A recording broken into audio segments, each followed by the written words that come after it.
car Dieu est un Dieu puissant, il règne dans son sang.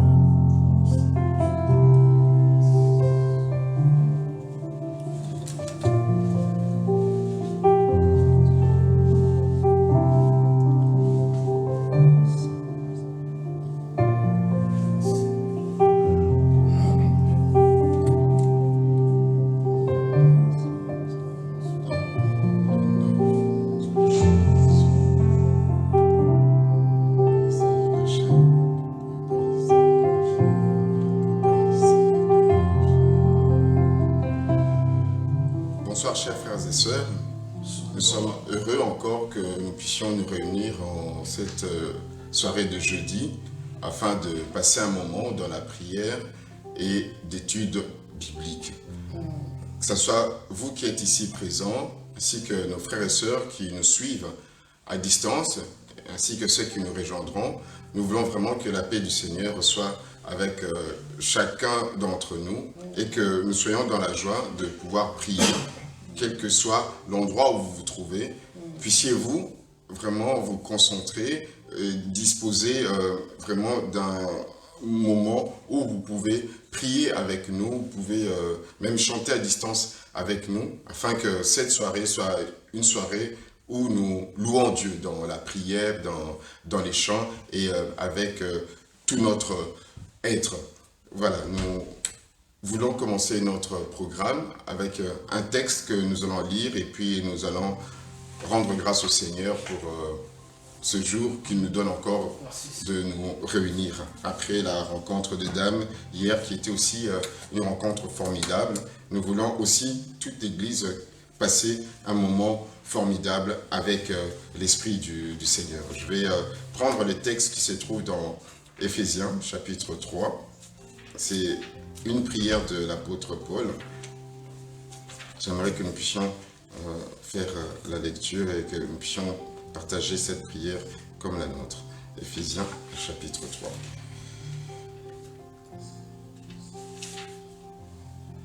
Ok.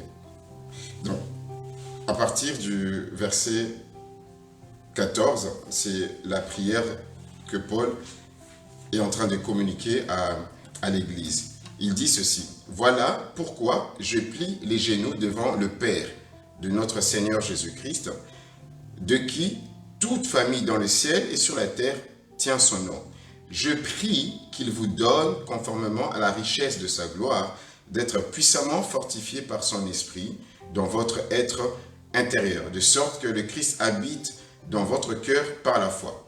J'ai prié pour que vous soyez enracinés et fondés dans l'amour, pour être capable de comprendre avec tous les saints quelle est la largeur, la longueur, la profondeur et la hauteur de l'amour de Christ, et de connaître cet amour qui surpasse toute connaissance, afin que vous soyez remplis de toute la plénitude de Dieu. » Ici, ce sont des prières vraiment spirituelles de l'apôtre Paul qu'il partage avec l'Église.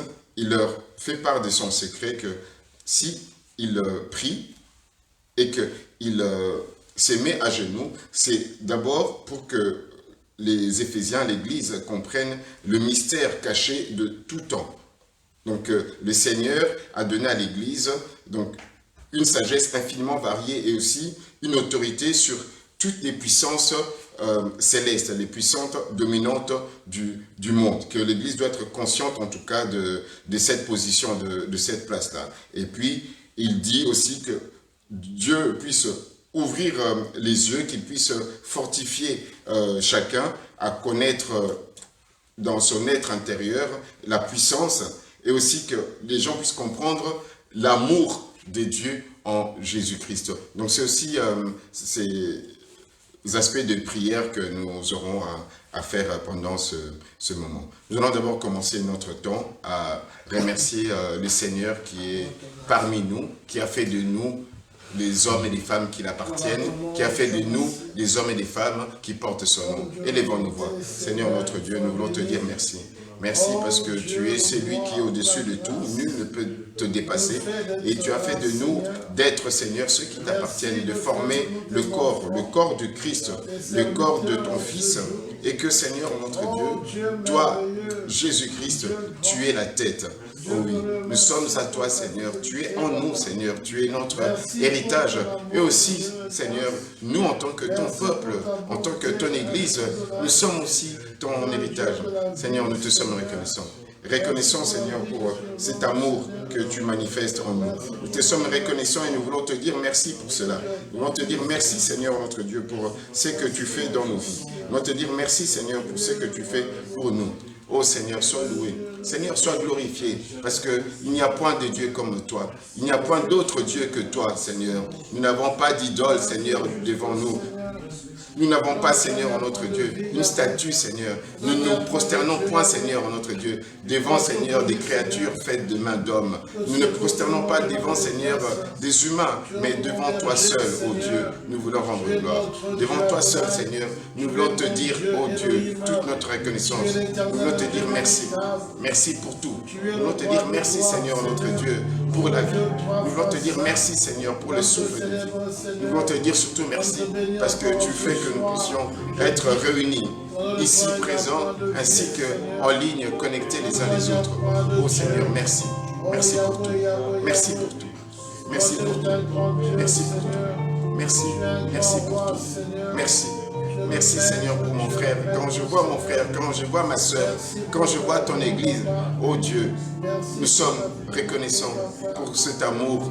Cet amour, tu fais que nous puissions, Seigneur, demeurer, que nous puissions être préservés, que nous puissions être conservés à toi et pour toi. Seigneur, merci. Merci pour ce que tu as fait de nous, pour la victoire, Seigneur, sur le péché, la victoire, Seigneur, sur la mort, la victoire sur la condamnation de la loi et la victoire sur l'ennemi de nos âmes, sur les Satans que tu nous as accordés.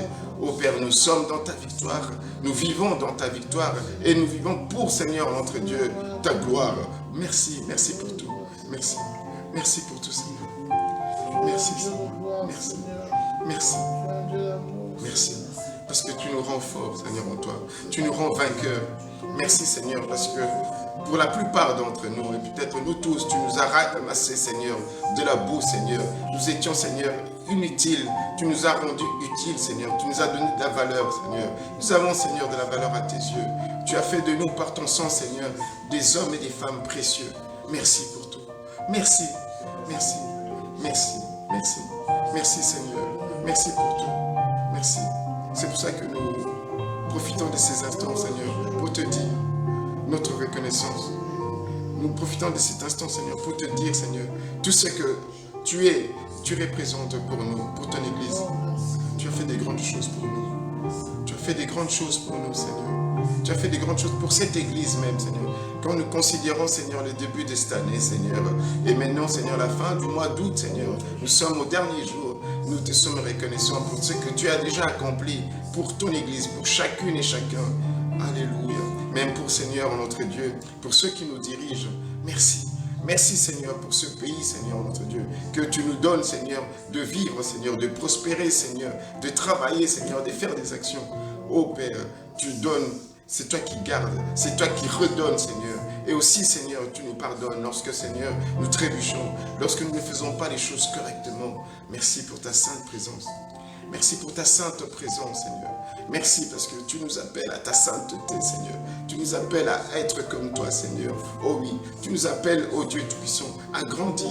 Tu nous appelles, Seigneur, notre Dieu, à devenir semblable à toi. Oh Jésus-Christ, tu nous appelles à devenir semblable à toi. Merci, Seigneur. Tu nous donnes ces occasions que par le moyen de la communion fraternelle, la communion les uns les autres, par les moyens de la prière ensemble, par les moyens de la prière en ligne, par les moyens de ta parole, Seigneur, lu, écouter, méditer, Seigneur, étudier, que nous puissions être sanctifiés, que nous puissions être, Seigneur, notre Dieu, à part, Seigneur, pour ton service, Seigneur. Oh, merci, merci, c'est toi qui nous fortifie, Seigneur, intérieurement, comme nous l'avons lu. C'est toi qui nous fortifie, c'est toi qui nous enracine, Seigneur. C'est toi qui fais, Seigneur, toutes choses, Seigneur, nouvelles au milieu de nous, dans ton Église. Merci pour tout. Merci. Merci, Seigneur, nous n'avons rien à te donner. Merci, nous n'avons rien à t'offrir, Seigneur. Tu es tout pour nous. Tu es tout pour nous. Tu es tout pour nous, Seigneur. Tu es tout pour nous. Alléluia. Alléluia. Alléluia. Merci, Seigneur. Merci, Jésus. Merci, Jésus. Merci,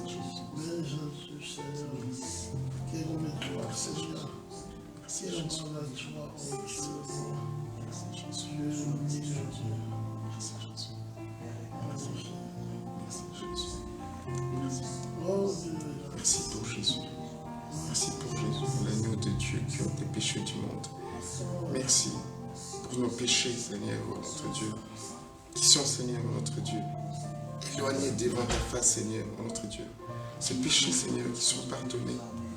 Et nous voulons, oh Dieu, tu puisses en profiter de ces instants, Seigneur, pour nous jeter, Seigneur, à tes pieds, Seigneur. Oh toi, Seigneur, qui ôte les péchés du monde, Seigneur. Seigneur, ôte nos souillures, Seigneur. Ôte notre culpabilité, Seigneur, notre Dieu. Purifie, Seigneur, mon frère. Purifie ma soeur. Oh Père. Et rends-nous, Seigneur, fort, Seigneur, notre Dieu. Dans cette lutte, Seigneur, incessante, Seigneur. Dans ce combat, Seigneur, contre la chair, contre les péchés, Seigneur. Rends-nous vainqueurs, Seigneur. Rends-nous forts. Oui, tu les fais, Seigneur. Alléluia. Alléluia. Alléluia. Dans cette partie où nous voulons invoquer le Seigneur dans notre rencontre, dans notre réunion de cette soirée, nous voulons vraiment nous souvenir et considérer que le Seigneur est venu et que par son sang, il nous a rachetés et que nous devons sans cesse demander à Dieu de nous rendre à ses yeux sans tache, que ce soit par les moyens de la parole que nous écoutons, par le moyen de la méditation, mais aussi lorsque nous confessons et nous reconnaissons que lui est saint, lui n'est pas menteur, que nous nous sommes peut-être trouvés dans des compromissions, des choses qui ne glorifient pas Dieu et que nous devons demander pardon. Pardon Seigneur pour le péché de son Église, pour nous individuellement. Prenons le temps et demandons la grâce de notre Seigneur, son pardon, qu'il puisse voir notre misère à cause du péché. Lui, le miséricordieux, qu'il puisse nous faire grâce. Seigneur, oh Dieu, ta loi, Seigneur, nous enseigne que c'est toi, le Dieu plein de grâce et de bonté. Oui, tu es lent à la colère et tu es miséricordieux. Ta loi nous enseigne, Seigneur, notre Dieu, que nous sommes perdus sans toi, Seigneur. Que sans toi, Seigneur, nous sommes, Seigneur, notre Dieu, des pécheurs, Seigneur. Nous sommes condamnés, mais tu es venu. Tu es venu toi-même, tu as dit que toi-même tu viendras pour nous sauver et tu l'as réalisé. Et par ton esprit, Seigneur, tu nous montres dans ton Église, Seigneur, en chacun de nous, Seigneur, notre marche, ce qui ne te plaît pas, Seigneur, ce qui n'est pas agréable à tes yeux. Et tu veux que nous puissions te prier, te demander pardon, Seigneur. Tu veux que nous puissions mettre de l'ordre, Seigneur, dans nos maisons, Seigneur. Tu veux que nous puissions mettre de l'ordre dans l'Église, Seigneur. Puisses-tu pardonner, Seigneur, notre Dieu, notre négligence, Seigneur. Puisses-tu pardonner notre désintéressement. Pardonne, Seigneur, pardonne le silence de ton Église. Pardonne, Seigneur, notre Dieu, la participation, Seigneur, à des œuvres infructueuses, Seigneur, que nous aurons pu, Seigneur, notre Dieu, nous faire, Seigneur, notre Dieu, ô Dieu, associés, que nous avons pu, Seigneur, nous faire participants et acteurs. Ô Dieu, pardonne-nous, Seigneur, de ce que nos yeux ont vu, de ce que nos oreilles ont entendu, Seigneur, de ce que, Seigneur, qui est sorti de nos bouches, Seigneur, ou des endroits, Seigneur, où nous sommes passés, Seigneur, de ce que nous avons pu, Seigneur, accomplir, Seigneur, des actions que nous aurons eu, Seigneur, notre Dieu, à faire, Seigneur, et que nous avons fait, Seigneur. Oh Dieu, prends pitié, Seigneur, de tes enfants, de ton peuple. Nous sommes ton Église, nous sommes, Seigneur, tes enfants, le troupeau, Seigneur, de ton pâturage. Nous sommes, Seigneur, à toi. Oh Dieu, nous voulons te demander de nous rendre un peu plus semblable à toi, Seigneur. Enlève nos souillures, Seigneur. L'iniquité qui s'est trouvée, Seigneur, au milieu de nous, Seigneur, que nous avons peut-être laissé nourrir, Seigneur, oh Dieu, par notre négligence, Seigneur. Oh Père, pardonne-nous, Seigneur. Pardonne-nous, Seigneur, pour ces choses, Seigneur, dont nous n'arrivons pas, Seigneur, à renoncer directement, Seigneur. Donne-nous toute ta force, donne-nous toute ta puissance au nom de Jésus-Christ, afin, Seigneur, d'être débarrassés, Seigneur, de ce qui nous enveloppe facilement, Seigneur, dans les mensonges, Seigneur, dans l'iniquité, dans les péchés, Seigneur, notre Dieu, dans l'immoralité, oh Dieu. Nous voulons que les antivaleurs ne soient point, Seigneur, nommés parmi nous. Oh Dieu d'amour, nous voulons être saints, légers à tes yeux. Oh Père, accepte-nous. Accepte-nous devant ta face. Accepte-nous devant ta face, Seigneur. Accepte-nous, Seigneur. Accepte-nous devant ta face, Seigneur. Nous avons tant besoin de toi. Nous avons tant besoin de toi, Jésus. Nous avons tant besoin de toi, Seigneur. Nous avons tant besoin de ta présence. Nous avons tant besoin de ta présence, Seigneur. Nous avons tant besoin, Seigneur, notre Dieu, de ton renouvellement par la puissance de ton esprit en nous, Seigneur. Par l'action de ton esprit dans nos cœurs, dans nos corps, Seigneur, notre Dieu. Dans nos âmes, Seigneur. Dans nos esprits, Seigneur. humain. Nous voulons que l'action de ton esprit puisse enlever toute souillure, Seigneur, notre Dieu. Tout ce qui peut être, Seigneur, comme épine, Seigneur, qui a pu, Seigneur, notre Dieu, grandir et étouffer, Seigneur, notre foi, Seigneur, notre communion avec toi, Seigneur. Oh Dieu d'amour, nous voulons que ce moment que nous nous réunissions, qu'ensemble, Seigneur, dans la vérité, dans la sincérité, Seigneur, te demandons, Seigneur, de nous renouveler, Seigneur. Oh Seigneur, de nous aider à ne plus retomber, Seigneur, dans les mêmes travers. Oh Seigneur. Alléluia. Alléluia. Alléluia, Jésus. Alléluia, Jésus. Alléluia, Jésus. Nous voulons être à tes yeux, Seigneur, ce parfum de bonne odeur, Seigneur, que tu respires. L'Église va être ce parfum de bonne odeur que tu respires, Seigneur, qui monte vers toi, Seigneur. Oh Dieu, nous voulons être ce sacrifice, Seigneur, notre Dieu, vivant, Seigneur. Oh oui, nous avons été, Seigneur, comme, Seigneur, cet holocauste, Seigneur, notre Dieu, devant tes yeux, Seigneur, mais qui est vivant, Seigneur, qui n'est pas, Seigneur, mort, Seigneur, mais qui vit, Seigneur, parce que tu es là, Seigneur. Tu nous rends la vie, Seigneur. Oh Père, change-nous, transforme-nous. Fais-le, je t'en prie, Seigneur. Fais-le, nous, je t'en prie, Seigneur. Fais-le, Jésus. Fais-le, Jésus.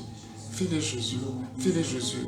Toi seul, Seigneur, peux faire quelque chose pour ton Église, Seigneur, pour nos sœurs et nos frères, Seigneur, pour nos papas et nos mamans, pour nos jeunes gens, Seigneur, notre Dieu, en qui, Seigneur, c'est trouver, Seigneur, des choses qui ne t'ont pas plu, Seigneur. Oh Dieu, nous voulons qu'ensemble, unis en tant qu'Église, nous soyons, Seigneur, notre Dieu. Souffle devant toi. Alléluia, Jésus. Alléluia. Nul ne peut toucher mon cœur comme toi. Je pourrais chercher éternellement, pourtant nul n'est comme toi.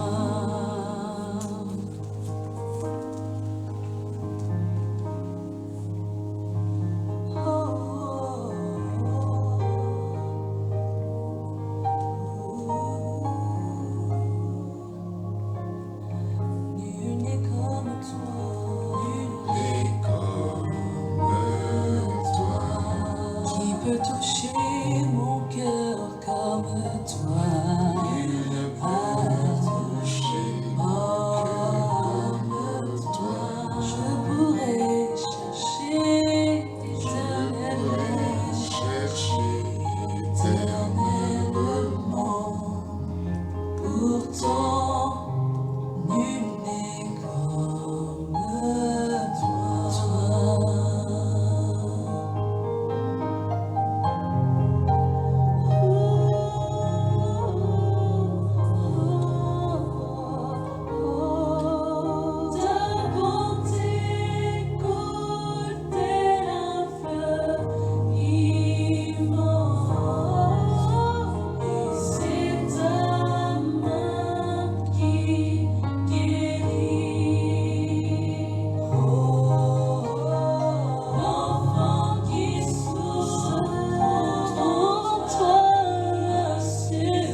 Je pourrais chercher éternellement,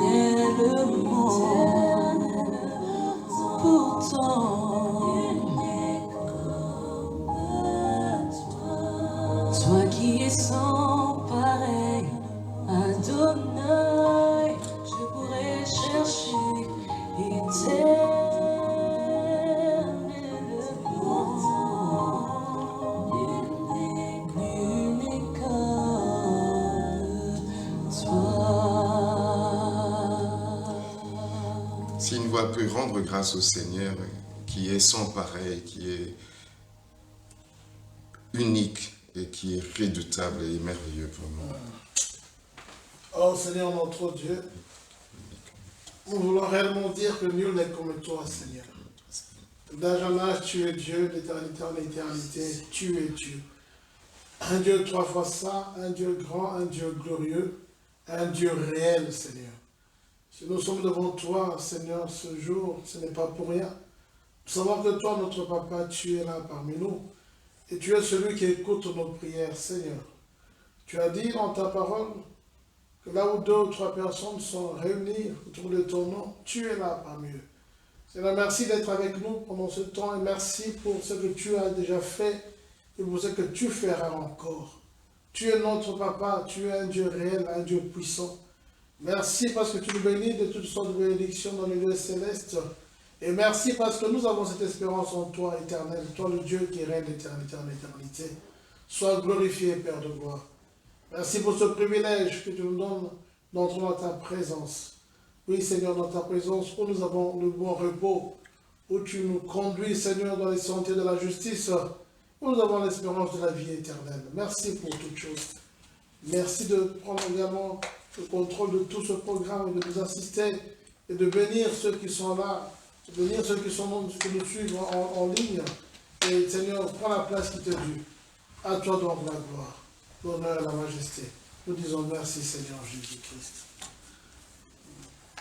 Amen, amen. Nous allons faire encore une lecture de la parole de Dieu. Nous allons prendre un psaume et puis nous allons encore prier et nous allons enfin partager la parole. Nous allons prendre le psaume 110.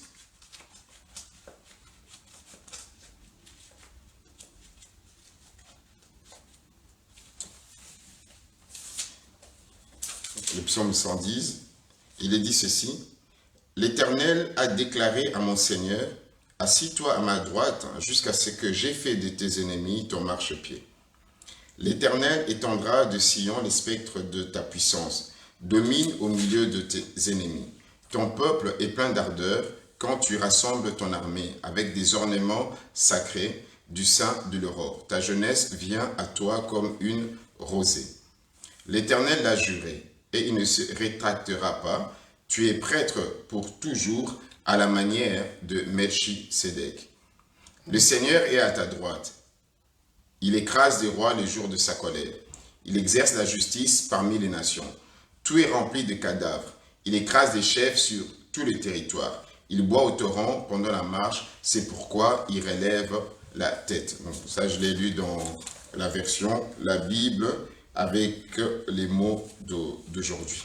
Donc, si nous pouvons réaliser dans ces psaumes qu'il s'agit du Seigneur, mais du Seigneur aussi qui a un peuple, qui a aussi une jeunesse qui l'accompagne dans sa victoire, dans son combat, où il est dit qu'il est déjà donc vainqueur, puisque tous ses ennemis, il les met sous son escabeau. Si nous pourrons rendre gloire au Seigneur, et nous allons voir par la suite en méditant ces textes, quelles sont les leçons pour nous aujourd'hui, toujours dans cet esprit où nous sommes appelés depuis un temps à servir Dieu et à l'unité de l'Église. Nous allons faire ensemble ces chants que nous venons dans ta présence pour te louer et que nous venons dans ta présence pour chanter tes louanges.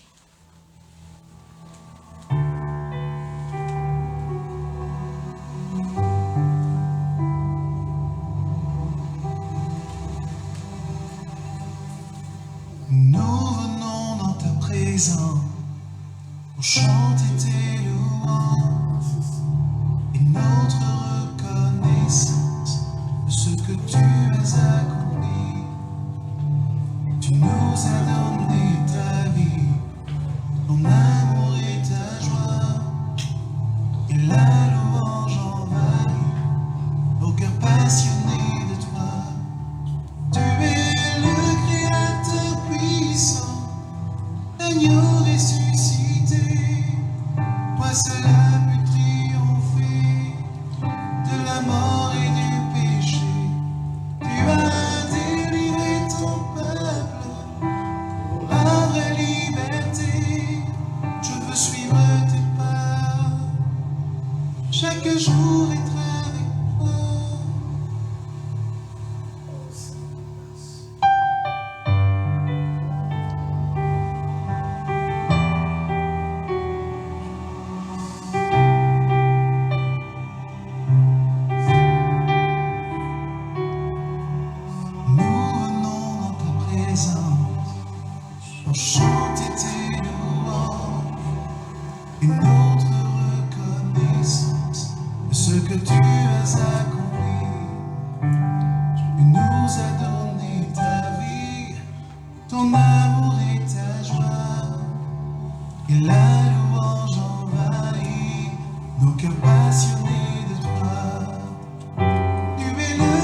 ressuscité. Toi seul as pu triompher de la mort et du péché. Tu as délivré ton peuple pour la vraie liberté. Je veux suivre tes pas. Chaque jour être avec toi. Je veux suivre tes pas. Merci Seigneur. Chaque jour être avec toi. Tu es le Créateur puissant, l'agneau ressuscité. Toi seul as pu triompher de la mort et du péché. Tu as délivré ton peuple pour la vraie liberté. Je veux suivre tes pas. Chaque jour être avec toi.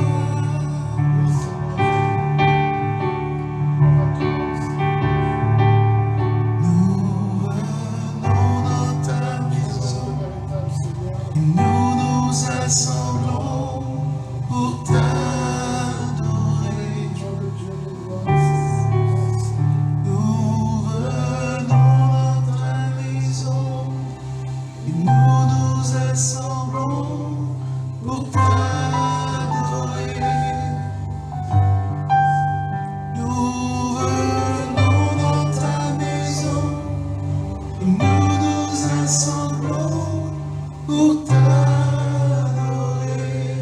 Jésus, oh, t'adorer, te louer, Seigneur. Sois béni, Seigneur Jésus.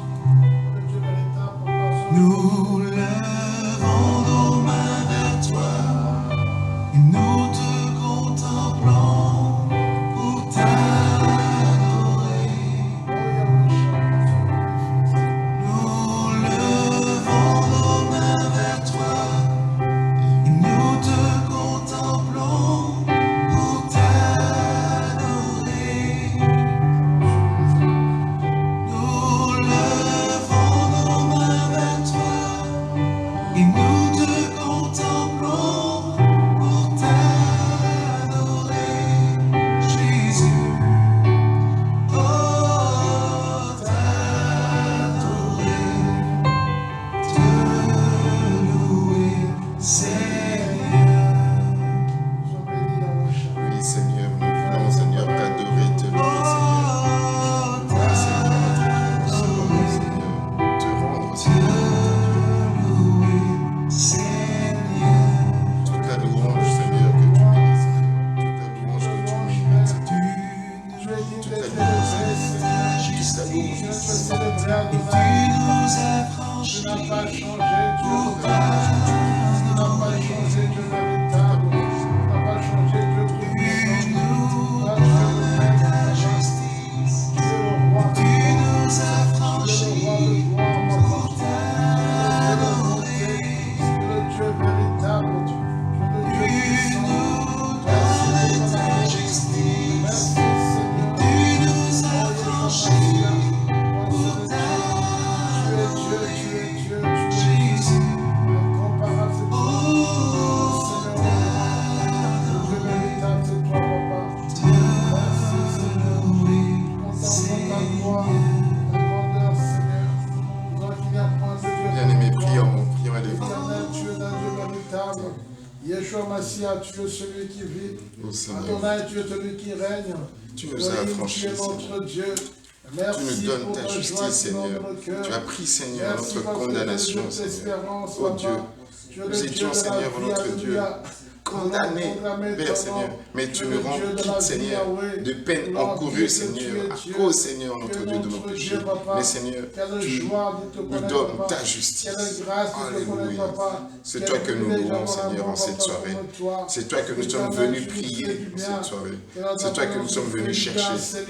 Oh Seigneur, tu ne sais, Seigneur, de nous accorder, Seigneur, tes dons parfaits, tes grâces excellentes, Seigneur.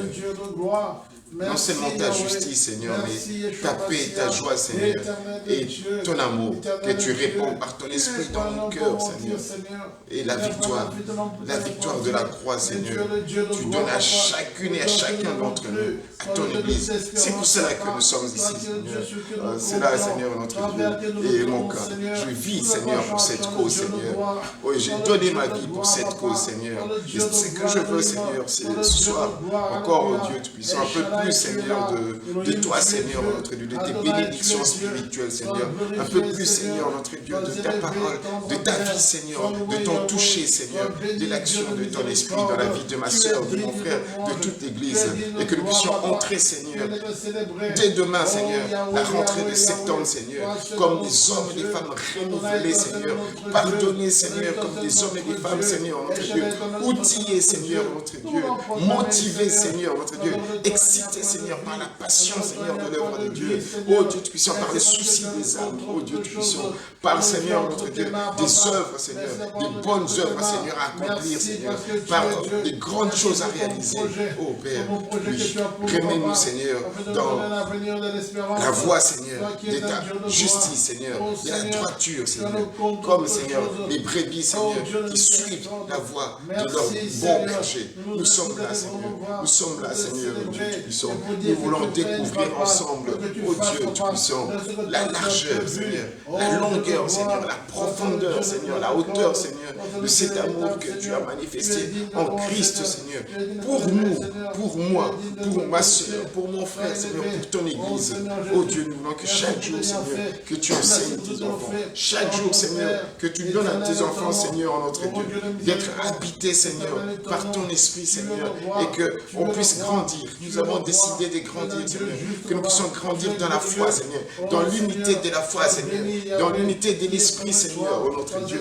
Oh Père, donne-nous, Seigneur, ces choses, Seigneur. Nous te supplions, Seigneur. Donne-nous ces choses, Seigneur. Nous te supplions, Seigneur. Donne-nous, Seigneur, de vivre, Seigneur, pleinement, Seigneur, notre Dieu, la richesse, Seigneur, de ta gloire, Seigneur.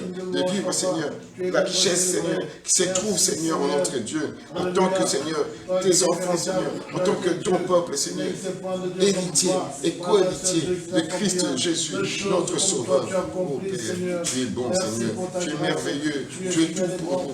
Tu es bon, tu es merveilleux, tu es tout pour nous.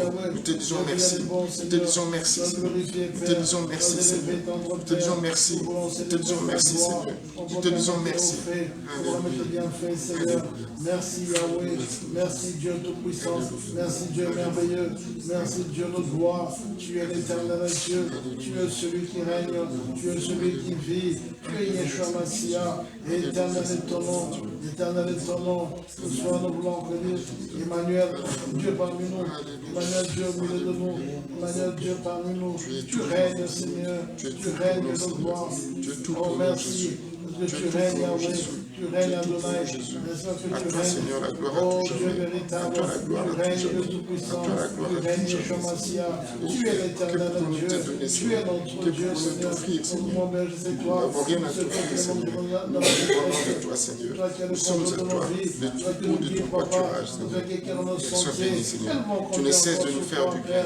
Oui, continue à faire du bien à ton peuple, Seigneur.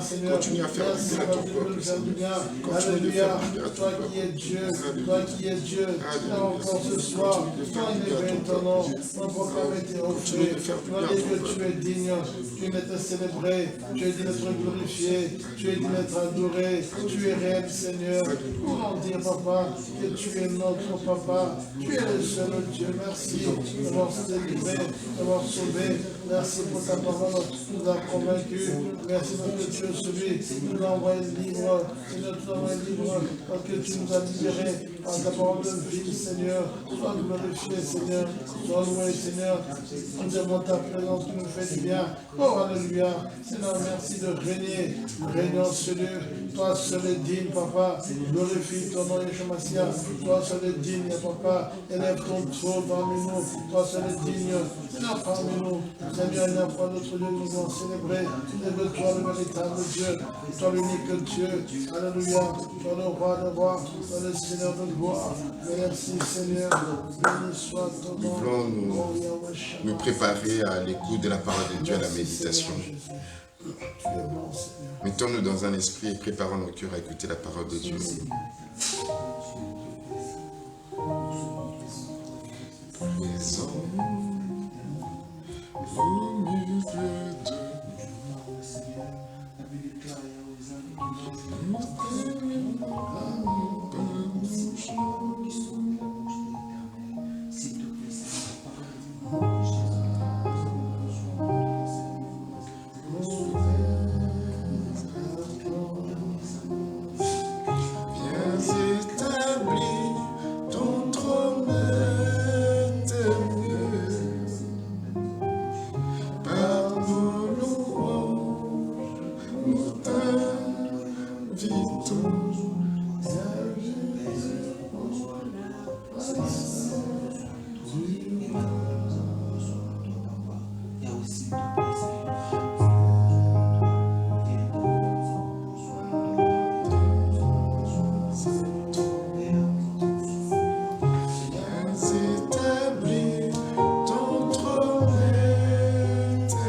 Martine peut prier pour la parole de Dieu.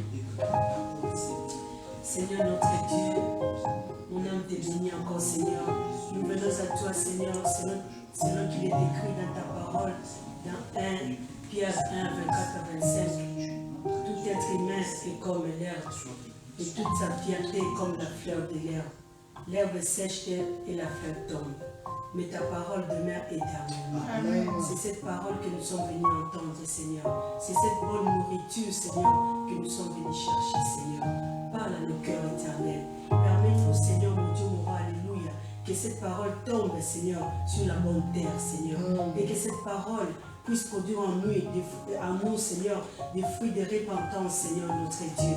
Et qu'elle nous change complètement, Seigneur. Et change aussi tout ce qui nous entoure, nos vies, nos familles, nos amis, partout, Seigneur. Que ta parole, Seigneur, puisse nous dominer et que ta parole nous apporte des solutions à tous nos problèmes, Papa. Je bénis encore la personne que tu t'es choisie ce soir pour nous parler de ta part. Loin-le, Seigneur, de ton huile d'onction. Seigneur, règne au milieu de nous, Papa. Que toute la gloire, l'honneur soit pour toi et pour toi seul. Au nom de Jésus-Christ, ton Fils bien-aimé, nous avons ainsi prié. Merci, Seigneur Jésus. Merci, Seigneur. Amen, amen. Amen. Voilà, chers frères et sœurs, nous allons prendre quelques minutes pour méditer la parole de Dieu. Nous avons déjà fait la lecture du psaume 110. Donc, pour celles et ceux qui nous suivent à la maison, donc, nous avons intitulé notre méditation psaume 110, qui parle à qui? Dans le psaume 110, nous voulons découvrir qui parle à qui et de quoi s'agit-il. Donc, c'est dont on parle dans ce psaume. Donc, je vais refaire la lecture peut-être dans la version Luc-Séguin 1910, peut-être pour faciliter une meilleure compréhension de tous. Le temps que vous prenez vos Bibles, si vous avez trouvé, donc nous allons faire la relecture. Psaume 110, de David, psaume. Parole de l'Éternel à mon Seigneur. Assis-toi à ma droite, jusqu'à ce que je fasse de tes ennemis ton marchepied. L'Éternel étendra de Sion les spectres de ta puissance, domine au milieu de tes ennemis. Ton peuple est plein d'ardeur quand tu rassembles ton armée, avec des ornements sacrés du sein de l'aurore, ta jeunesse vient à toi comme une rosée. L'Éternel l'a juré, il ne s'en repentira point. Tu es sacrificateur pour toujours, à la manière de Melchisédek. Le Seigneur à ta droite brise des rois au jour de sa colère. Il exerce la justice parmi les nations. Tout est plein de cadavres. Il brise des têtes sur toute l'étendue du pays. Il boit au torrent pendant la marche. C'est pourquoi il relève la tête. Voilà, ça c'est la lecture dans la version Luc-Séguin. Chers frères et sœurs, ici, il est question d'un psaume. Un psaume attribué à David. Ce psaume est cité, en tout cas, les extraits de son psaume donc, sont cités dans le Nouveau Testament parmi les versets de l'Ancien Testament les plus cités dans le Nouveau Testament. Nous les retrouvons à divers endroits, dans le livre des Actes des Apôtres, dans l'Épître aux Hébreux, et même Jésus lui-même, dans l'Évangile, fait allusion à ces psaumes. Donc, la construction de ce psaume est simple. Donc, c'est un psaume qui est divisé en 2 parties. Il n'y a que 7 versets. Mais le 3e verset, c'est le verset le plus difficile qui a été traduit de l'hébreu en français. Mais comme c'est une question technique, nous allons pas donc nous apaisantir là-dessus, mais nous allons suivre la traduction comme nous l'avons dans nos versions, que ce soit le Semeur, Louis Ségan, ou comme nous l'avons lu dans la Bible avec les mots d'aujourd'hui, et dans Louis Ségan 1910, parce que c'est la Bible de l'Église, et la version de l'Église, et c'est la version qui est la plus utilisée. Alors, qui parle à qui, ici, en ce lieu? Donc, du premier verset au verset 3, il est question, on ne sait pas si c'est un sacrificateur, mais la tradition chrétienne rapporte que c'est soit un prophète comme Nathan qui est venu s'adresser au roi. Ce psaume, comment nous le comprenons? Nous voulons d'abord le comprendre plus ou moins de la même manière que les gens de l'époque, à l'Ancien Testament, les gens de l'époque de David comprenaient ces psaumes, parce que ces psaumes étaient récités et chantés donc, lors des grandes cérémonies, des cérémonies royales. Donc précisément, lorsqu'il s'agissait d'introniser, de faire l'onction sur le nouveau roi. Ce psaume était utilisé. Alors, quand il fallait faire l'intronisation ou bien l'onction, c'est-à-dire frotter l'huile sur le front du nouveau roi, le prêtre ainsi que toute l'assemblée récitait ce psaume, parce que c'était un psaume qui était donc de coutume, un psaume royal. Mais Jésus a fait augmenter donc la portée, la dimension des psaumes en le faisant devenir un psaume messianique, un psaume qui les concerne lui-même. C'est pourquoi, lorsque Jésus est ressuscité d'entre les morts, il a dit à ses disciples qui étaient avec lui, donc sur le chemin, enfin, après avoir rejoint les 2 sur les chemins d'Emmaüs et avoir rejoint tous les autres apôtres, il leur a dit que vous devez mettre en tête, il est question de moi dans toutes les Écritures. Quand vous lisez la Bible, il est question de moi. Dans la loi, dans les psaumes et dans les prophètes. Ou bien il dit dans la loi, les prophètes et les psaumes. C'est-à-dire que Jésus veut dire ceci, que quand vous lisez la Bible, donc dans la loi, c'est-à-dire que ce soit de Genèse jusqu'à Deutéronome, ce que vous entendez on parle de la loi, on parle peut-être d'un animal, on parle du bâton de Moïse, donc on parle de la traversée de la mer Rouge, donc tout se rapporte à lui. Ce sont des types, des images donc, qui le concernent.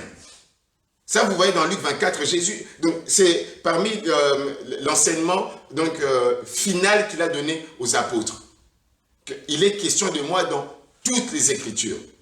Et donc, dans les prophètes aussi, la manière dont le prophète agit, et puis même le fait que le prophète n'est pas capable de tout faire, les inaccomplis du prophète, tout donc montre que non, il y aura un prophète plus excellent, plus suffisant, donc, qui agira de manière pleinement, de manière pleine.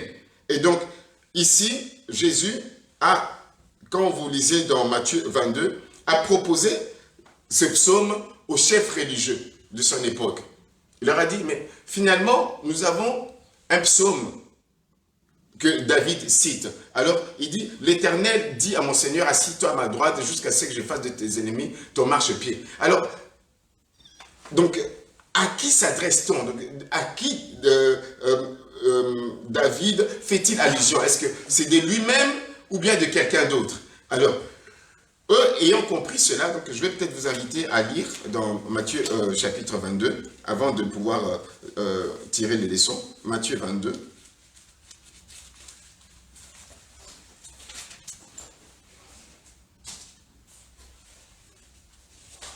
À partir du verset 41. Matthieu 22, à partir du verset 41. Matthieu 22, 41. Comme les pharisiens s'étaient trouvés rassemblés, Jésus les interrogea en ces termes. Que pensez-vous du Messie? De qui est-il fils? Ils lui répondirent, de David. Et Jésus leur dit, comment donc David, animé par l'Esprit, c'est-à-dire David, lorsqu'il écrit ce psaume que nous venons de lire, il est animé par l'Esprit. Ce ne sont pas ses opinions personnelles, ce n'est pas sa pensée. Il est animé par l'Esprit au moment où il rédige ce psaume qui est inspiré. Peut-il l'appeler Seigneur lorsqu'il dit, le Seigneur a dit à mon Seigneur, assis-toi à ma droite jusqu'à ce que j'ai fait de tes ennemis ton marchepied. Et puis, il continue, si donc David l'appelle Seigneur, comment peut-il être son fils? Il dit aux pharisiens, aux gens qui sont censés connaître la loi, plus que tous les membres du peuple, et qui enseignent aussi la loi à un certain niveau, il dit, mais ok, si vous pensez que le Messie qui doit venir, c'est le fils de David, donc c'est le descendant de David, c'est-à-dire quelqu'un de la famille, de la lignée de David. Alors, quand David est en train de s'adresser, alors il dit, le Seigneur dit à mon Seigneur, assis-toi à ma droite jusqu'à ce que j'ai fait tes ennemis ton marchepied. Alors, comment est-ce que David peut-il appeler mon Seigneur? Ça n'a aucun sens. Et la Bible dit au verset 46, aucun ne put lui répondre un mot. Et depuis ces jours-là, personne n'osa plus lui poser de questions. Jésus voulait leur faire comprendre que c'est vrai que le Messie, c'est-à-dire le sauveur du monde, est fils de David, donc c'est-à-dire c'est un humain, mais il est aussi donc, divin, il est aussi fils de Dieu. Alléluia. Parce que s'asseoir ou bien siéger, la session à la droite de Dieu, aucun humain ne peut aller jusqu'au trône de Dieu. Aucun humain. Cela ne se fait pas. Alors je reviens sur le psaume proprement dit. Donc je l'ai déjà eu à les commenter il y a bientôt 10 ans de cela, lorsque nous étions à la chaussée de Mons, un dimanche. Mais je voudrais l'adapter à notre situation et surtout dans l'esprit qui nous anime ces derniers temps de travailler dans l'unité et de servir Dieu. Donc les premiers versets, il est question, comme je disais, soit d'un sacrificateur ou d'un prophète qui venait communiquer l'oracle, c'est-à-dire la parole de Dieu au souverain, pour dire que les seigneurs, dans l'Éternel, a dit à mon Seigneur, assis-toi à ma droite jusqu'à ce que j'ai fait de tes ennemis ton marche au pied. Donc, dans la version hébraïque, donc on ne nous aide pas à comprendre, parce que ici dans ce que je lis, on a dit l'Éternel dit, bien a déclaré à mon Seigneur, donc on comprend la nette différence. Mais là-bas, comme on ne prononce pas le nom de l'Éternel, de Yahweh, ils ne le prononcent pas, donc ils ont dit Adonai. Adonai dit à Adonai, à Adoni, hein, donc c'est-à-dire que c'est le Seigneur qui dit au Seigneur, assis-toi à ma droite, jusqu'à ce que j'ai fait de tes ennemis ton marchepied. Mais alors, de qui s'agit-il? Puisqu'on comprend que David est mort et qu'on connaît où se trouve sa sépulture.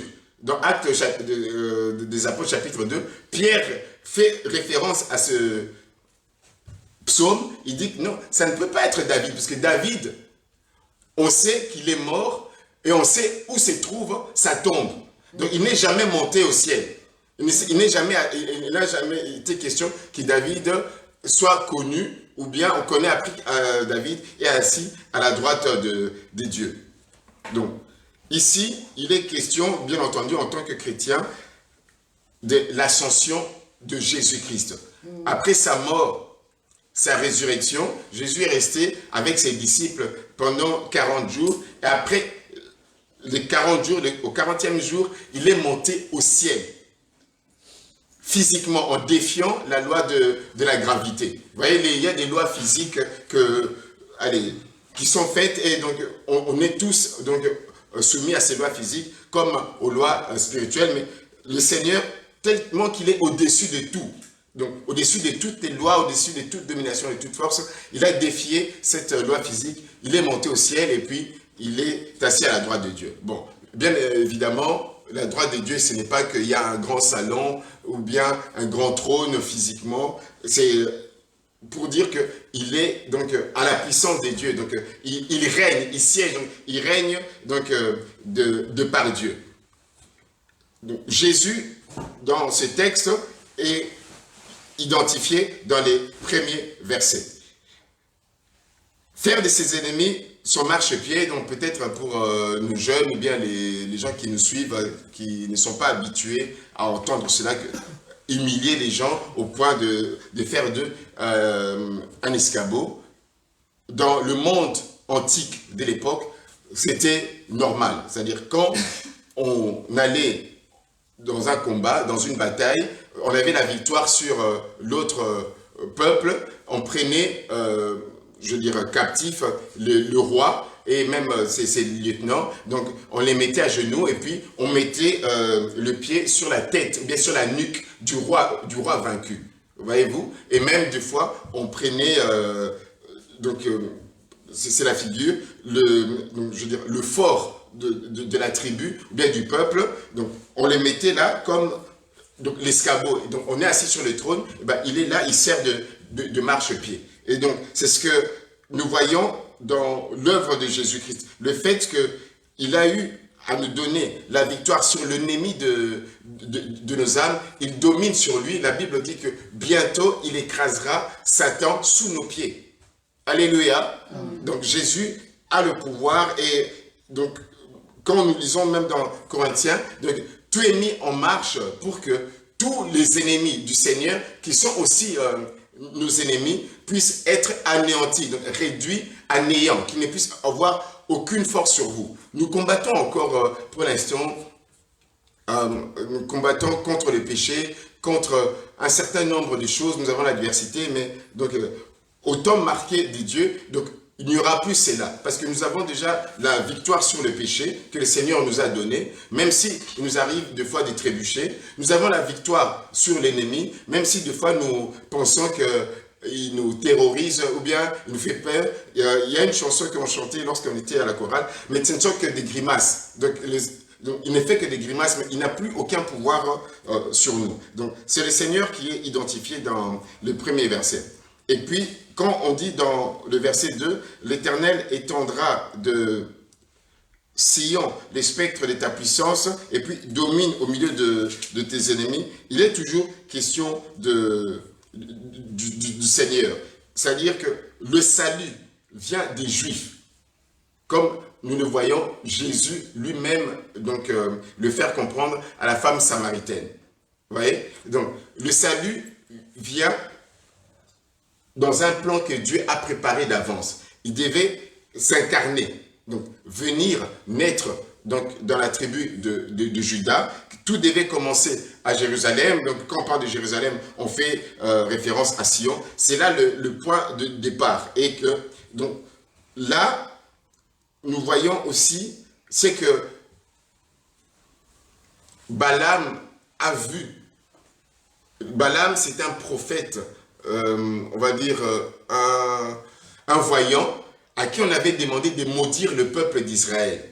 Et en faisant, donc, je vais dire, ces incantations, ou bien en se trouvant dans, je sais pas, dans un état de transe, il voit Dieu lui montrer en vision que, justement, à Sion, à Jérusalem, donc, un astre sortir de là, et donc un bâton de commandement sortir de là. Alléluia. Et donc, c'est justement pour faire comprendre que, donc, c'est de Jérusalem, c'est de Sion, que le plan du salut s'accomplit, se réalise, démarre. C'est le point de départ de la domination universelle du Seigneur.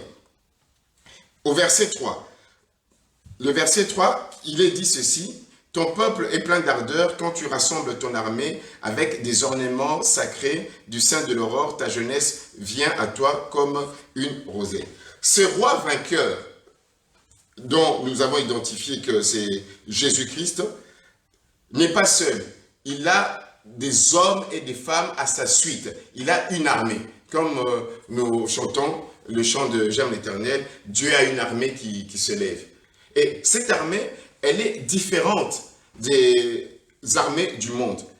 Elle a des ornements sacrés. Est-ce que vous avez déjà vu des fantassins ou bien des soldats, donc avec des ornements comme s'ils avaient des couronnes et qu'ils se préparent à un grand combat? Non. Alors ici, c'est cela qui fait référence au fait que nous sommes un royaume des prêtres. Quand nous le voyons dans le Nouveau Testament, dans Pierre et même dans Apocalypse, on nous parle que nous sommes un royaume de prêtres. Ce que le Seigneur avait dit dans Exode, donc c'est-à-dire c'était son souhait que les enfants d'Israël sortent d'Égypte pour aller le servir au désert et qu'il allait faire d'eux donc un royaume des sacrificateurs. Et ici, dans ce psaume, donc, on voit déjà en filigrane donc, ce que le Seigneur a prévu de faire. Donc, une armée avec une sainte magnificence, donc c'est-à-dire c'est plutôt la magnificence que doit avoir donc, un prince ou un roi. Or, cette magnificence, donc, dans l'époque, à part le roi, c'était les sacrificateurs qui portaient de grandes robes avec des ornements. Et donc ici, il est question en tout cas de cette armée qui est une armée spéciale, qui n'est pas une armée comme les autres avec des vêtements sacerdotaux et qui va avec beaucoup d'ardeur, donc c'est-à-dire engagée et avec donc, la fraîcheur, avec une jeunesse comme si donc, on avait reçu une fraîcheur du matin. Il y a 10 ans, j'ai identifié cela donc, à la force de la jeunesse. Parce que ici, donc, tout porte à croire et nous indique qu'il y a des jeunes gens qui sont vraiment engagés, qui sont vraiment en premier plan dans cette armée. Et ça rappelle aussi un autre prophète, chers frères et sœurs, Joël, quand il dit que dans les derniers jours, je répandrai de mon esprit sur toute chair. Vos fils et vos filles prophétiseront. On parle des jeunes gens dans la prophétie de Joël. Je voudrais vraiment faire cet appel à nos jeunes, donc même si nous aussi, nous sommes encore jeunes, comme dit le pasteur Ali, on est jeunes jusqu'à 70 ans, que le Seigneur nous voit, même si on est fatigué à cause du travail, épuisé des vacances, de tout ce que nous vivons, des factures que nous devons payer, c'est-à-dire des frais d'hôpitaux, même des frais scolaires, on est fatigué, mais spirituellement, le Seigneur nous voit avec cette fraîche rosée, avec donc cette ardeur-là donc à côté de lui. Et nous devons aussi, chers frères et sœurs, donc faire une introspection pour voir si nous-mêmes nous laissons emporter dans ce qu'on appelle la paresse, donc dans le fainéantisme. Mais aux yeux de Dieu, donc, nous sommes pleins de force, c'est-à-dire nous sommes capables. Et l'apôtre Paul dira, c'est lui donc, qui nous rend capables de faire toutes choses. Et il produit en nous le vouloir et le faire selon son bon plaisir. Et c'est comme ça dans le psaume que se voit la vision du roi et de son armée dans l'avenir. Donc, si vous voulez donc, le lire, donc c'est Apocalypse 1:6 que je vous ai parlé de cette armée qui est rachetée. Et même aussi dans Apocalypse 19:14, on voit le fin là, donc c'est aussi l'habit sacerdotal. Il y a d'autres passages donc, que je peux vous donner, mais retenez que là, c'est une armée. Et puis quand on parle de l'aurore, quand on dit fils de l'aurore, c'est la lumière, le début du jour, le début de la lumière. Est-ce que quelqu'un de nous connaît quelque part dans la Bible, on parle du fils de l'aurore, du fils de la lumière, dans la Bible? Mais justement, donc, du sein de l'aurore, c'est-à-dire au début, donc c'est-à-dire au commencement de l'aurore, donc c'est-à-dire nous sommes aussi fils de la lumière. Donc, ce n'est pas dans ma prédication, mais j'aimerais juste vous aider comme nous sommes appelés à grandir. Au début, nous avons prié avec le texte d'Éphésiens 3 où nous voulons grandir dans la connaissance, connaître les mystères cachés de Dieu pour notre salut. Quand on parle de fils de l'aurore, fils de lumière, eh bien, il y a aussi ce qu'on appelle astre brillant. C'est-à-dire astre brillant. Ça fait partie de la lumière. Soleil levant. Même, bon, soleil levant, donc c'est encore un peu plus loin. C'est ce que je veux vous dire ceci. Quand on dit Lucifer, vous savez ce que ça veut dire? Ange de lumière. Okay. Mais dans l'étymologie du mot Lucifer, il n'y a pas donc le mot angelos ou bien ange en hébreu. Donc ça veut dire simplement astre de lumière. Donc, et donc, Lucifer, ce n'est pas directement Satan. Parce que quand on voit l'étymologie, donc c'est en employant le mot, l'usage du mot, on fait référence à lui. Donc c'est simplement pour dire, même quand on nous dit que nous sommes de l'aurore, donc les enfants de lumière, effectivement, donc le mot, donc si on doit les prendre dans les termes hébreux, donc si jamais un jour vous voyez quelqu'un à la télé ou bien sur YouTube, vous faire comprendre que Lucifer, ça ne veut pas dire directement Satan, ça veut dire astre de lumière. C'est aussi le nom de Jésus. Donc, Jésus aussi, donc, il est fils de lumière, il est la lumière. Donc, ne soyez pas donc, étonnés, c'est juste qu'on essaie de vous faire une manipulation pour vous faire croire que Lucifer, c'est Jésus. Mais, donc, étymologiquement, je dis bien, donc, je suis dans tout ce qui est lexique. Donc, fils de l'aurore, fils de la lumière, astre de lumière, comme un chanteur chez nous donc, parle à sa fille, astre de lumière. Donc ça veut dire simplement des gens qui sont des dieux. Donc l'armée, bien la milice, c'est des jeunes gens. Maintenant, je prends la deuxième partie de notre psaume. Ça va du verset 4 au verset 7. Au verset 4, maintenant, il s'agit d'un, on veut dire, comme si c'était un décret, mais en tout cas, d'un serment. L'Éternel l'a juré et il ne se rétractera pas. Tu es prêtre pour toujours à la manière de Melchisédek. Donc, ce roi-là,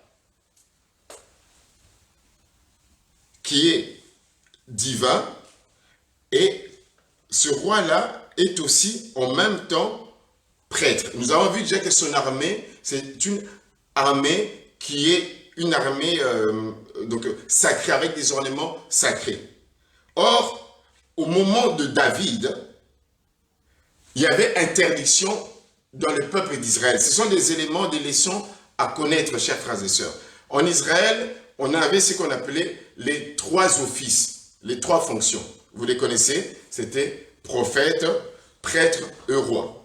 On appelle ça triple office. Que le Seigneur Jésus exerce, donc on dit concomitamment, donc simultanément, je sais pas, enfin en même temps. Or, on ne pouvait pas être en même temps roi et prêtre.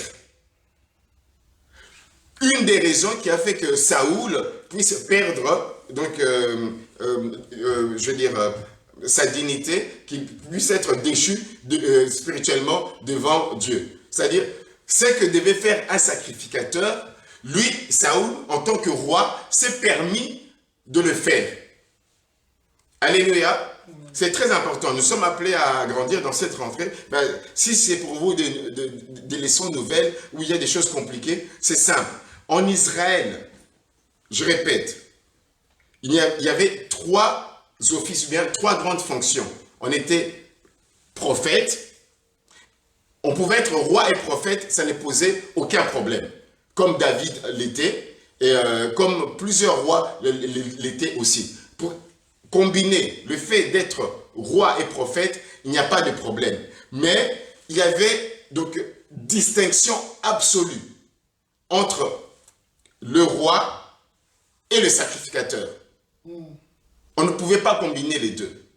Mais les prophètes ont annoncé, donc après, donc je pense que c'est dans Agé en tout cas, que parmi le germe, quelqu'un qui sortira de la famille de David, lui, il pourra justement combiner ces deux-là. Et ici aussi, nous voyons dans le psaume, Dieu lui-même s'engage à faire de son roi, qui est divin, en même temps roi et sacrificateur. Mais seulement ce sacrificateur-là, il n'est pas selon l'ordre, à la manière qu'on appelle araonique, c'est-à-dire selon les descendants d'Aaron, selon les fils d'Aaron. Pour être un sacrificateur, il fallait être de la tribu de Lévi, hein, c'est-à-dire les descendants d'Aaron, même pas de Moïse, ni de sa sœur Mariam ou Myriam, mais simplement les descendants d'Aaron. Donc c'est là qu'on était tiré pour devenir lévite ou bien pour devenir sacrificateur. Même si au temps de Jésus, ça devenait politique, il y avait donc des arrangements donc, entre le pouvoir romain et le pouvoir local pour nommer, pour désigner qui sera souverain sacrificateur en telle période. Mais donc, selon Dieu, selon le modèle que Dieu avait laissé, il n'y avait pas. Et c'est là que le Seigneur lui-même entre dans une nouveauté. Que le roi pourra être en même temps sacrificateur d'une manière nouvelle, à la manière de Melchisédek. Or, Melchisédek n'était pas descendant de Lévi, de Aaron. Si on peut prendre Genèse 14, s'il vous plaît, nous sommes dans une soirée d'études bibliques, de méditation. J'aime bien parce que dans ma traduction, il est écrit « Tu seras sacrificateur à la manière de Melchisédek ». Mais parce qu'aujourd'hui, il y a beaucoup de sectes qu'on appelle ordre de Melchisédek et tout ça, ça crée des confusions. À la manière, c'est-à-dire, donc, un peu comme Melchisédek. Donc, qui est ce Melchisédek? Dans Genèse 14, on va peut-être prendre le verset 18 à 20. Enfin, on va prendre à partir du verset 17. Genèse 14, je prends à partir du verset 17. Lorsque Abraham, donc pas Abraham, mais Abraham, revint de sa victoire sur Kédor Laomer et sur les rois qui étaient ses alliés, le roi de Sodome sortit à sa rencontre dans la vallée de Chavé, c'est-à-dire la vallée du roi. Melchisédek, roi de Salem, fit apporter du pain et du vin. Il était prêtre du Dieu très haut. Il bénit Abraham en disant qu'Abraham soit béni par le Dieu très haut, le maître du ciel et de la terre. Béni soit le Dieu très haut qui a livré tes ennemis entre tes mains. Abraham lui donna la dîme de tout. Donc, pour comprendre qui est Melchisédek, quand vous lisez Hébreux 7, on vous explique en détail que c'est un personnage qui n'a pas de généalogie. C'est-à-dire, on ne connaît pas qui est son père, qui est sa mère, donc il n'a pas de généalogie. On sait qu'il était simplement un roi de Salem, un roi de paix. Et son nom Melchisédek, c'est-à-dire que l'Éternel est mon juste, ou bien l'Éternel est ma justice. Beaucoup pensent que Melchisédek, c'est Jésus-Christ dans l'Ancien Testament, mais bon, ça c'est, je dirais, certains frères qui pensent ainsi. Bon, la Bible dit dans Philippiens, si donc, on est des avis divergents, Christ va nous éclairer. Mais en tout cas, tout porte à croire que c'était pas Jésus-Christ. Donc, à la manière de Melchisédek, donc Melchisédek n'avait pas de généalogie. Donc, il n'est pas dit que le roi davidique, lui, n'a pas de généalogie. On sait qu'il est de la descendance de David, il est de la tribu des Judas. Mais à la manière de Melchisédek, ça veut dire qu'il est en même temps roi de paix et de justice. À la manière de Melchisédek, c'est aussi parce qu'il est roi de paix et de justice, et puis il est sacrificateur qui n'a rien à voir avec la sacrificature qui est venue des siècles plus tard. Au moment où Abraham rencontre Melchisédek, en Israël, Dieu n'a pas donné l'ordre qu'il puisse y avoir une classe des gens qui seront des prêtres et des lévites. Vous voyez? Donc quand on dit à la manière de Melchisédek, c'est-à-dire que Melchisédek était roi, donc, et sacrificateur, voulu par Dieu. Et en tout cas, il était approuvé par Dieu parce qu'il est capable même de bénir Abraham au nom de Dieu. Donc, c'est un peu comme ça que nous devons comprendre qu'on est prêtre à la manière de Melchisédek. Et on dit qu'Abraham lui donna la dîme de tout ce que il avait, après sa victoire sur le roi de Sodome et ses amis.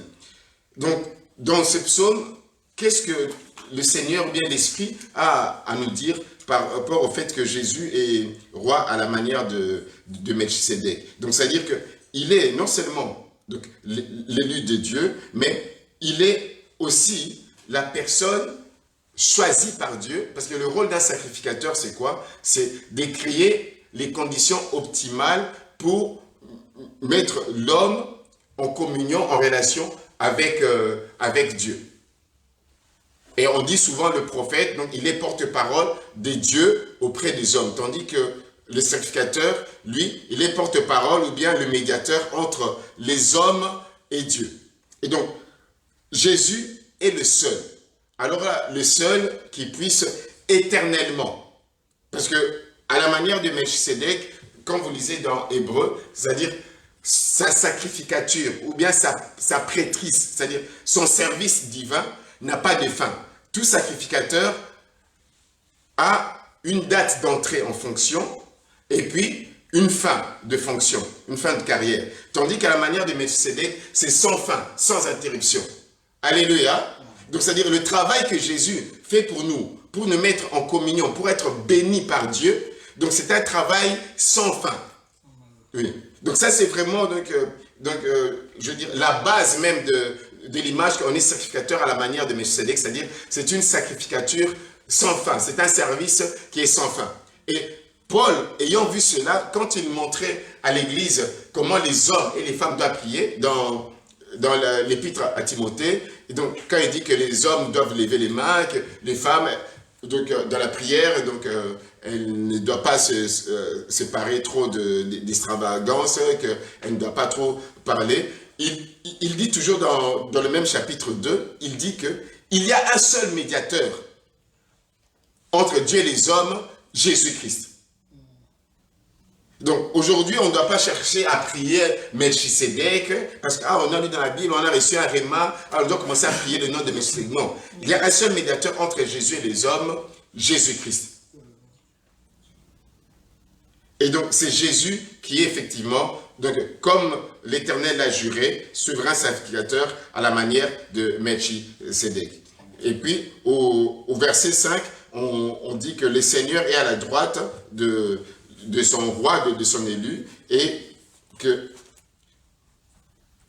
écrase des rois les jours de sa colère. Donc, on comprend que le Seigneur est en train de gagner des batailles. Mais aujourd'hui, comment comprendre le fait, d'abord, les ennemis doivent être son marchepied, et qu'il écrase des rois les jours de sa colère, et puis il exerce la justice parmi les nations. Comment nous, on peut comprendre ça aujourd'hui? J'ai vu une de nos enfants de l'église a partagé dans sa story un thème d'un pasteur connu de Kinshasa, l'urgence des saluts des âmes. Mais en fait, c'est justement cela quand on voit des batailles, des combats que le Seigneur est en train de faire.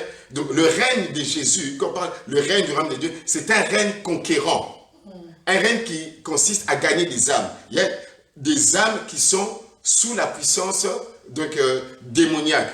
N'oubliez pas, donc Jean dit ceci, le monde entier est sous la puissance de l'ennemi.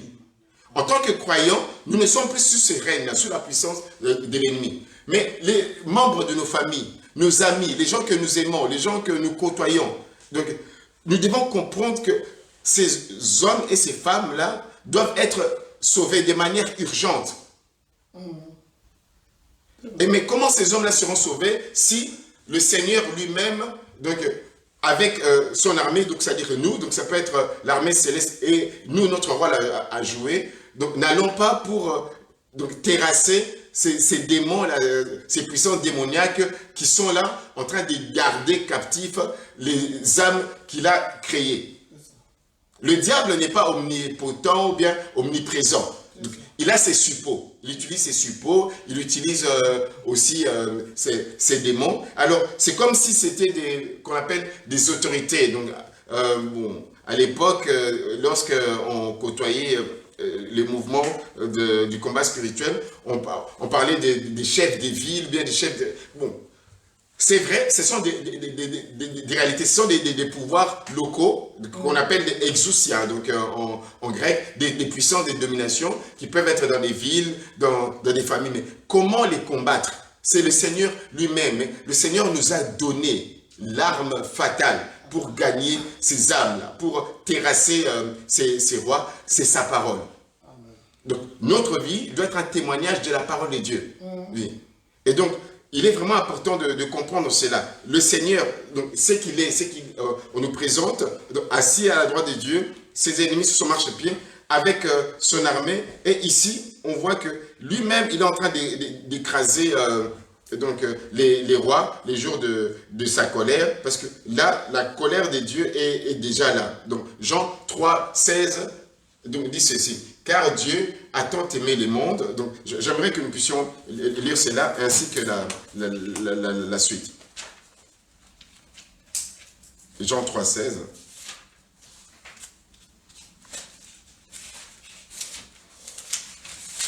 Et souvent, donc, on se limite au verset 16, mais et pourtant, tout ce qui est suivant est aussi important. Donc, Jean 3, 16. En effet, Dieu a tant aimé les mondes qu'il a donné son Fils unique afin que quiconque croit en lui ne périsse pas, mais qu'il ait la vie éternelle. Dieu, en effet, n'a pas envoyé son Fils dans le monde pour juger les mondes, mais pour que les mondes soient sauvés par lui. Celui qui croit en lui n'est pas jugé, mais celui qui ne croit pas est déjà jugé parce qu'il n'a pas cru au Fils unique de Dieu. Et voici quel est le jugement. Donc, on donne la suite du jugement. Je vais plutôt prendre Marc 16. Marc, la finale de Marc, chapitre 16, où on parle que la colère de Dieu demeure.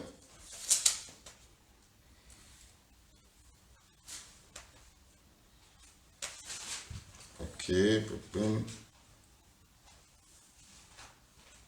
Je ne sais pas où est-ce que j'ai mis.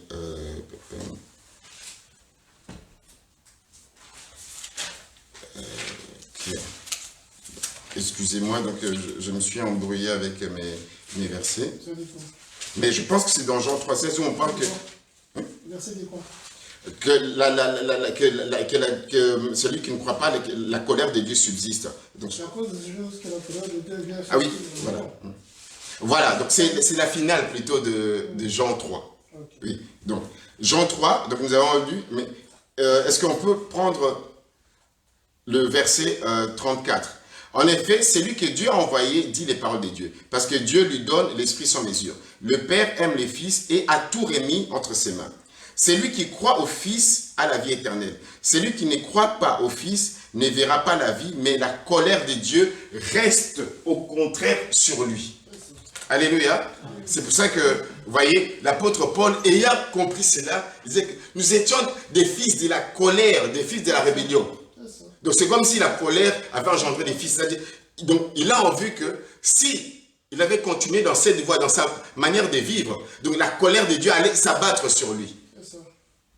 C'est vrai que la colère de Dieu ici va s'exprimer pleinement au jour du jugement où donc il va condamner tout le monde pour tous ceux qui n'auront pas cru pour le fait éternel. Mais cette colère aussi, on peut la ressentir donc d'une autre manière, du fait que nous ne sommes pas en Christ, du fait que nous ne sommes pas donc dans le Seigneur.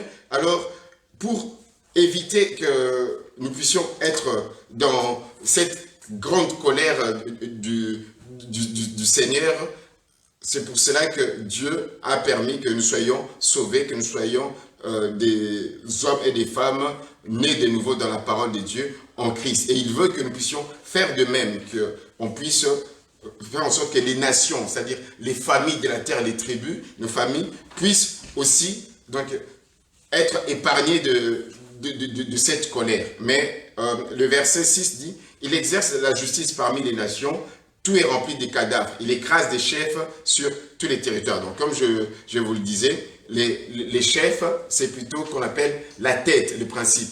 La tête, ça vous dit quelque chose? Donc chef, c'est céphale, que ce soit en grec, et puis En hébreu, ça fait allusion à la tête.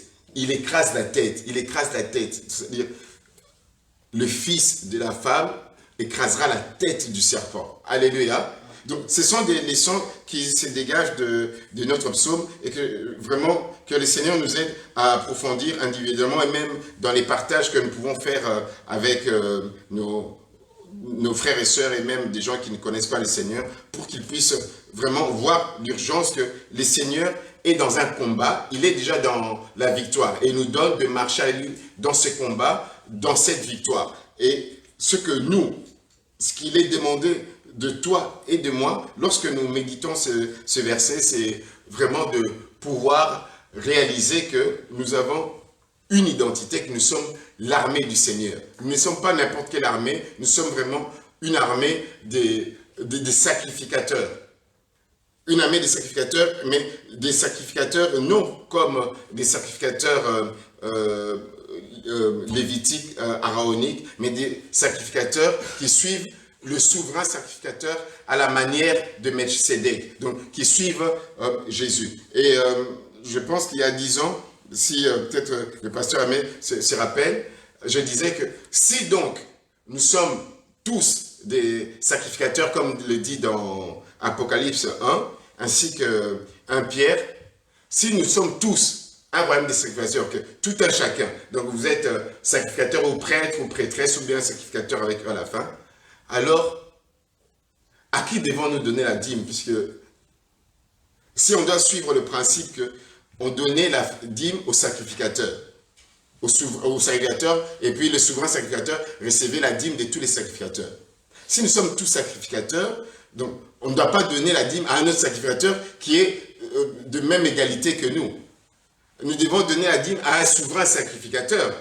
Donc aujourd'hui, je nuance un peu, si nous reconnaissons Jésus comme le souverain sacrificateur, si on doit suivre le modèle lévitique, alors nous pouvons être toujours des dîmeurs, c'est-à-dire on donne au Seigneur le meilleur de nous-mêmes, de notre temps, 24 heures, on lui donne 2h40.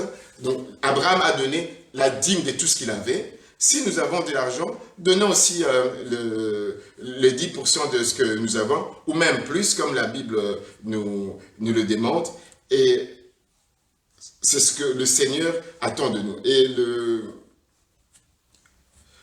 le chapitre termine par un verset aussi qui est très difficile. Il boit au torrent pendant la marche, c'est pourquoi il relève la tête. Est-ce qu'il s'agit du Seigneur lui-même qui se met comme Gédéon à aller donc, avec une armée pour boire de l'eau, ou bien c'est une métaphore ou bien une figure de style pour faire comprendre quelque chose. Ici, il est question de relever la tête. J'aimerais que nous puissions prendre le livre de Juge 7, 6. Si on peut le lire au niveau de l'Assemblée.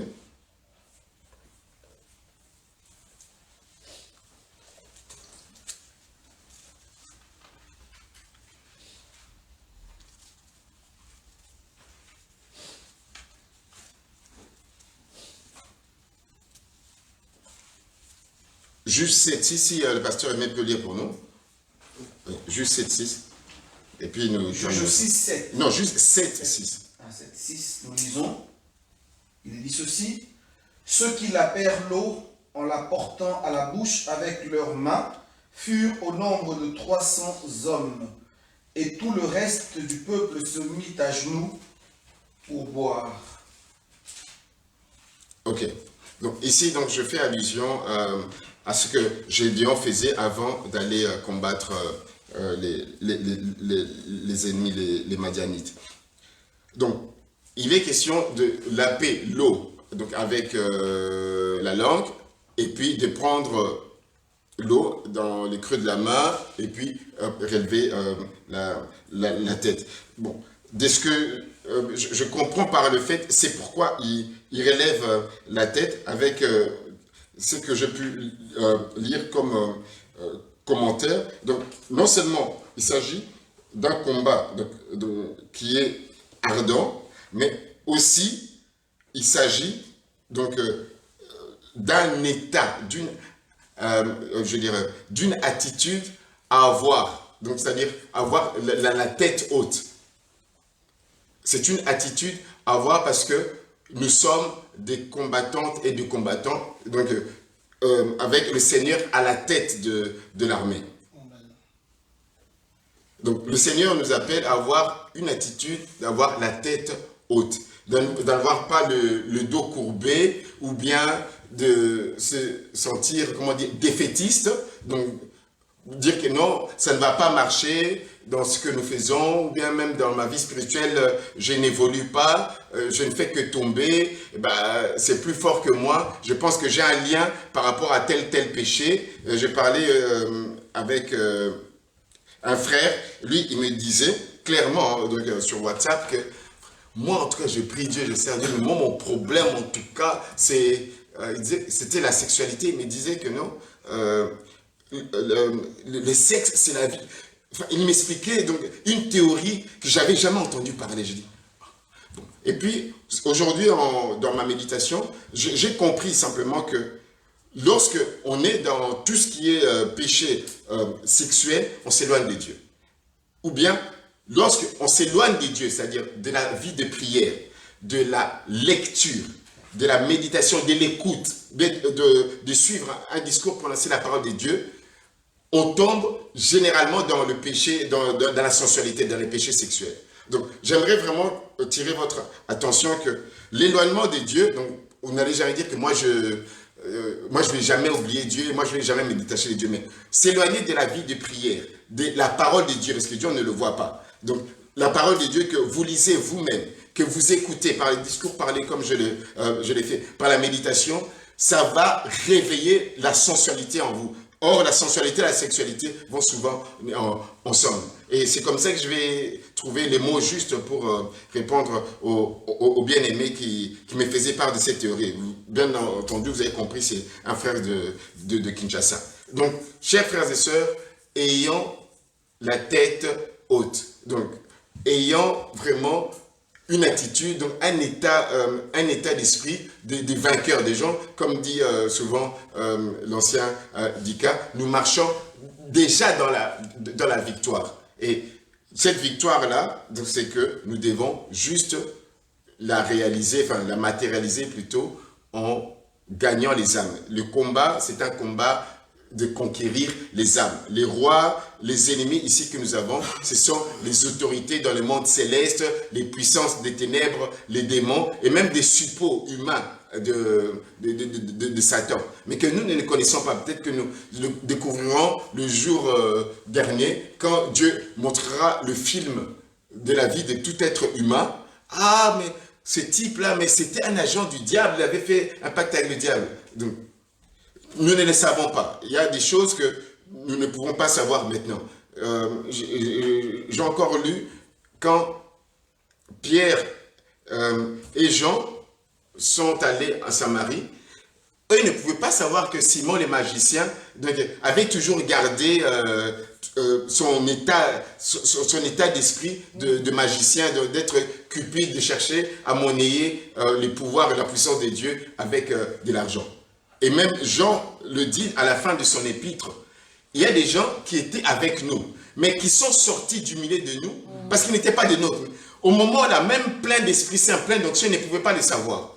Donc c'est pour vous dire qu'on a un combat, donc nous allons entrer dans une nouvelle saison, et comme dit la rentrée donc 2023, ça peut être rentrée politique, scolaire, donc, et même spirituelle. Le pasteur Ali donc nous dira quelques mots d'introduction là-dessus, mais sachant que les combats continuent. Il y a des réalités, et parmi les réalités que le Seigneur veut que nous ne puissions pas perdre en esprit, c'est qu'il y a des combats à mener, il y a des batailles à faire. Lui-même, il se charge de cela, mais nous sommes son armée, nous marchons avec lui. Il y a des batailles qu'il nous donne de faire. Et comment le faire, avec quels moyens, quelle arme, c'est pas que nous puissions aller corps à corps physiquement, c'est justement au moyen du témoignage de la parole de Dieu. de parler de la part du Seigneur. Et même la prière. Et donc, moi, ça me revient toujours à chaque fois. Je me dis, mais théologiquement, comment je peux mettre ça dans ma tête et même préparer mon témoignage que je vais faire au mois de novembre pour mes 30 ans de ministère. C'est qu'il y a mon oncle qui me disait toujours que non, les 4 messagers donc, nous disent que si ils ont reçu la vocation, l'appel du Seigneur, c'est à cause des prières et des pleurs de leurs parents.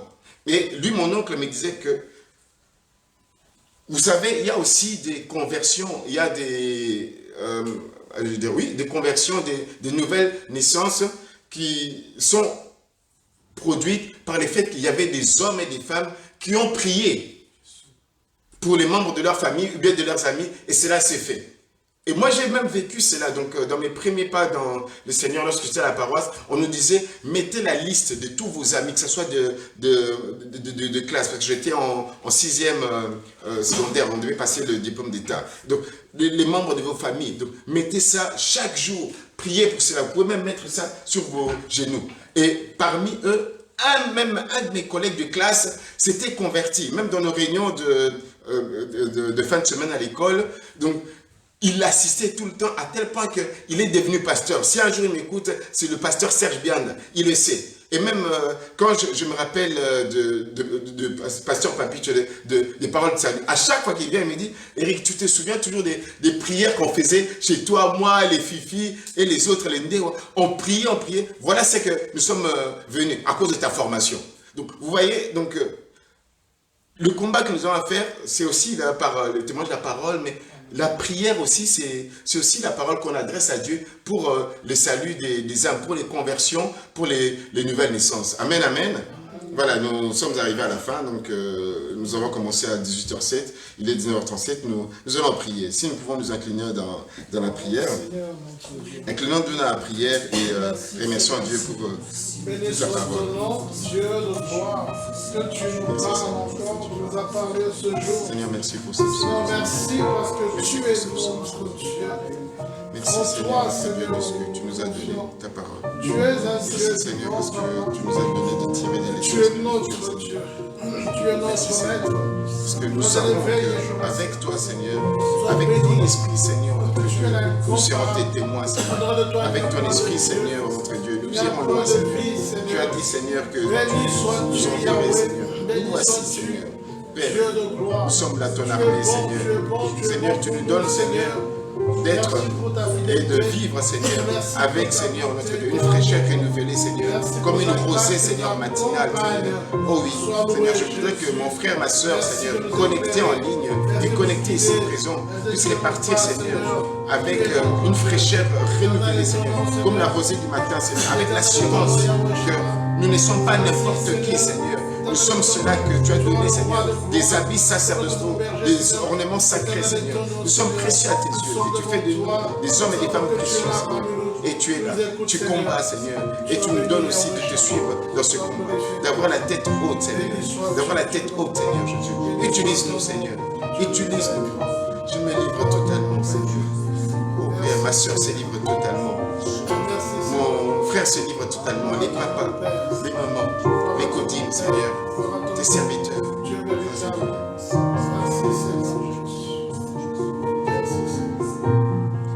demande à maman Yvette de prier pour la parole. Merci pour ta parole, nous sommes venus, Seigneur, t'écouter. Merci pour cette parole, Seigneur Dieu. Laisse, Seigneur, que tu nous accompagnes, Seigneur de Dieu.